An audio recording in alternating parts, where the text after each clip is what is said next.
Hello everyone, welcome to my channel business वाले। मैं आदित्य और क्लास 11th और क्लास 12th वालों के लिए आज की वीडियो बहुत ही इंपॉर्टेंट होने वाली है, जिनका कॉमर्स बैकग्राउंड है और अभी क्लास 11th में है और क्लास 12th में है। तो आपके लिए बहुत इंपॉर्टेंट होने वाली है ये वीडियो, तो एंड तक बने रहना। तो अब बात करते हैं, जैसा कि आपने थंबनेल और टाइटल में देखा भी होगा कि कॉमर्स रिलेटेड क्या जरूरी है आपके लिए, कौन से बुक जरूरी है, क्या स्ट्रैटेजी अप्लाई करना है आपको, किस तरह से आपको पढ़ना है जो आपको टॉपर बना देगा। जी हाँ, आप कैसे अभी से टॉपर बन सकते हो।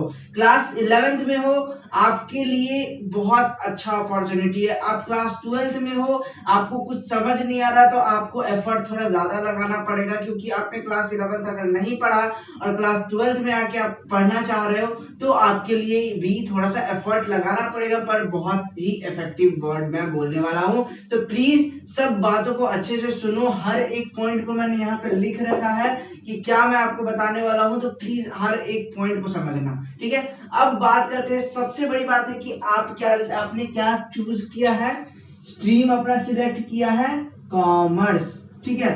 आपने स्ट्रीम सिलेक्ट कर लिया कॉमर्स। आपने अगर क्लास 11th में हो तो आपका जो सिलेबस रिलेटेड जितना भी वीडियो है मैं तीनों सब्जेक्ट का बना चुका हूं, वो आपको मिल जाएगी। अगर आप क्लास 12th में हो तो मैं आपका सिलेबस बता दूंगा। ऐसे तो पता होगा नहीं कि मैं नया सीरीज बनाने वाला हूं, उसमें आपको सारा चीज क्लियर हो जाएगा। अब बात करते हैं जो नए क्लास 11th में आए हैं, वो पहले जान लेते हैं सब्जेक्ट को लेकर, ठीक है। इधर से बता देते हैं, पहले आपका सब्जेक्ट क्या है, अकाउंट्स। कॉमर्स, अगर आपने कॉमर्स स्ट्रीम चूज करा है, accounts, business studies, eco.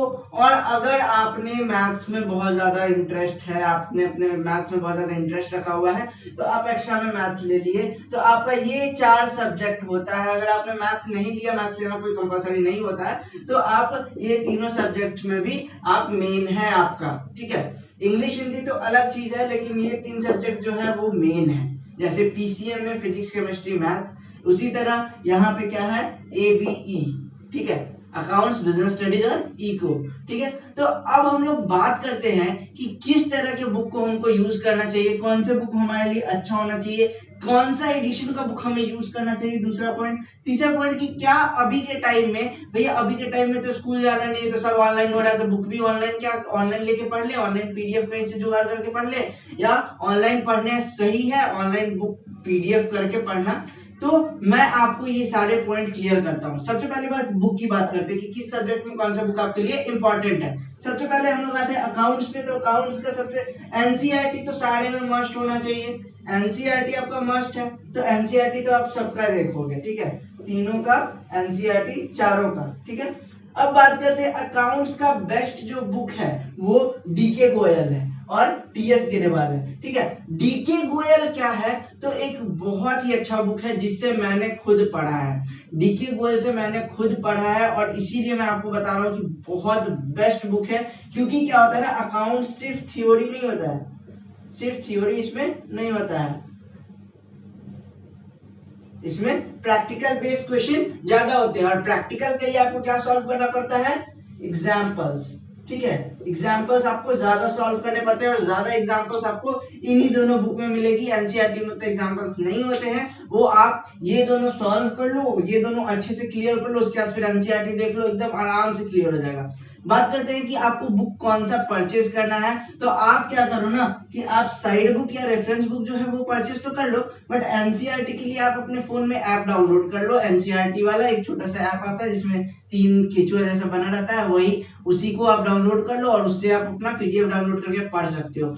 PDF की बात करते हैं, ऑनलाइन पीडीएफ की बात करेंगे और एडिशन की बात करते हैं। तो एडिशन की जहां तक मैं आपको बता दूं कि किसी भी, चाहे अकाउंट्स हो, चाहे वो बिजनेस स्टडी हो, चाहे इको या मैथ हो, आप जो है पुराना एडिशन मत परचेज करो। पुराना एडिशन पे भी देखो बहुत ज्यादा आपके पास सोर्स नहीं है या फिर आप अभी परचेज नहीं कर सकते हो, अफोर्ड नहीं कर रहे हो अभी, तो आप भले जा सकते हो पुराने एडिशन के साथ। लेकिन मैं बोलूंगा कि जितना नया और लेटेस्ट एडिशन होता है ना, वो ज्यादा बेटर होता है।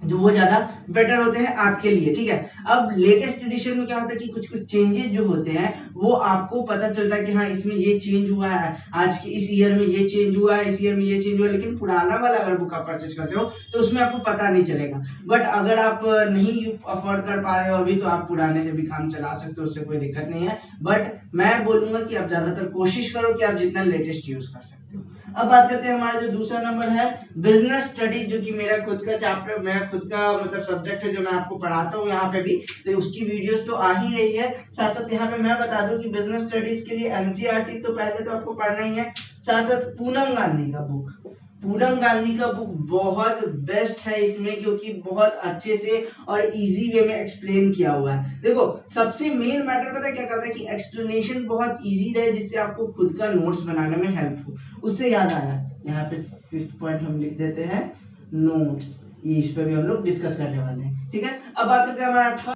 अब बात करते हैं हमारा जो 3rd नंबर का सब्जेक्ट है इकोनॉमिक्स। इकोनॉमिक्स में आप एनसीईआरटी कर रहे हो, उसके साथ संदीप गर्ग कर लो और टीआर जैन और वीके ओरी, इनका बुक जो है बेस्ट है भाई इको के लिए। इको में माइक्रो मैक्रो स्टैट्स, इन तीनों के लिए आप इन दोनों का बुक ले सकते हो, ये बेस्ट है। माइक्रो इकोनॉमिक्स, मैक्रो इकोनॉमिक्स और स्टैट्स, जिन्हें भी नहीं पता ये 3 चीज होता है, और इसी पे आपका 11th-12th में क्लियर होता है काम होता है। जो भी 11th-12th में पढ़ाई जाती है तो इन्हीं चीज पे 3 चीज का ये होता है, बुक होता है। तो आपके लिए ये दोनों संदीप गर्ग या टीआर जैन, वीके ओरी का बुक बहुत बेस्ट है। तो आपको जो अच्छा लगता है वो आप परचेज कर लो। तो अब बात करते हैं हमारा जो 4th नंबर सब्जेक्ट है मैथमेटिक्स। जो भी एक्स्ट्रा में आपने मैथ्स लिया है तो आपके लिए है, आपने नहीं लिया है तो फिर आप इसका इतना टेंशन मत लेना। जो भी मैथ्स लिए हैं उनका एनसीईआरटी और आरडी शर्मा बहुत सही है। अगर नॉर्मल मैथ्स कर रहे हो तो एनसीईआरटी, और एडवांस पे हो तो आप अपना आरडी शर्मा के साथ मैथ्स क्लियर कर सकते हो। बेसिक्स होते हैं क्योंकि एक्स्ट्रा सब्जेक्ट है, उतना कोई टेंशन लेने वाली बात होती नहीं है। तो आपको ये चीज समझ में आ गया। अब बात करते हैं हमारा, तो ये बुक्स हो गया ना, कौन कौन से बुक्स चाहिए, एडिशन के बारे में मैंने डिस्कस कर लिया। अब बात करते हैं कि पीडीएफ और ऑनलाइन से पढ़ना जरूरी है।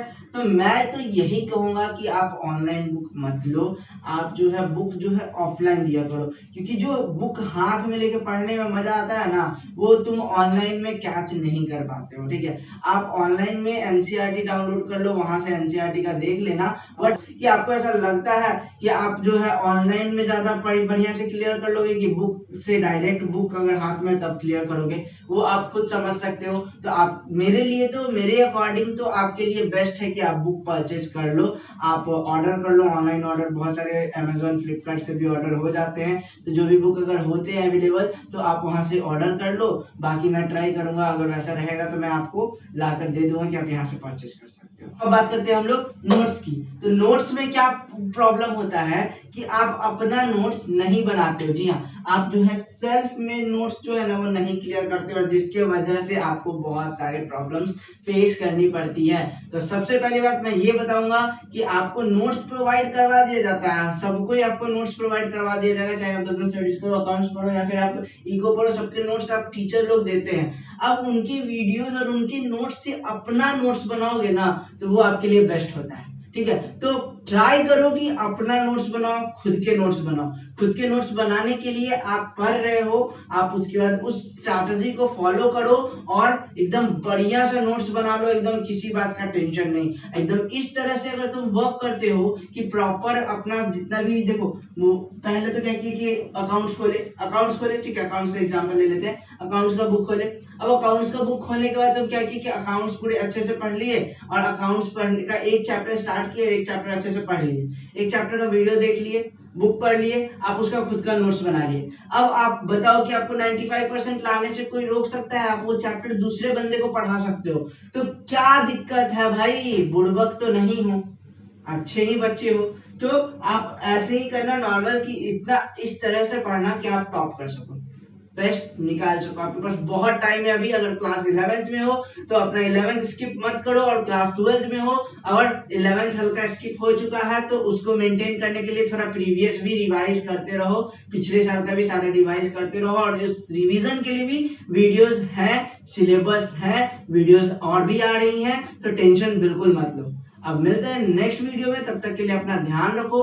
और हाँ, अभी तक चैनल को सब्सक्राइब नहीं करा तो जल्द से जल्द सब्सक्राइब कर दो, क्योंकि जितने भी डिटेल इन्फॉर्मेशन है मैं जल्द से जल्द आपको पहुंचाने की कोशिश करता हूं, और जितनी जल्दी होती है मैं आपको देता हूं।